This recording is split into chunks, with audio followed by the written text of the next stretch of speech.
I'm really excited to be part of the maiden host of Night Owls. That's not just one that's coming on for the first time. I'm also performing for the first time with my band right here at Steam and Whistles, and it's really exciting for me. I'm performing with a bunch of fantastic musicians. We have Sham on drums, we have Bruce on guitars, we have Eugene on bass, and we have Anthony on keyboards, and I'm doing the vocals myself. So anybody who knows me knows that I love performing.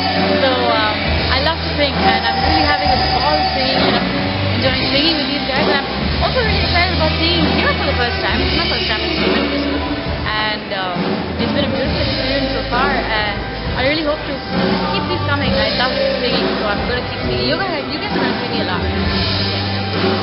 We're playing a whole bunch of different music tonight. We have some oldest classics along with some new age pop, and we're mixing it up, and we're really enjoying playing the set for you guys tonight. And you know, the response is great, and we're really having a lot of energy and good energy on stage. So I really hope you guys are having as much fun as we are having playing this for you. So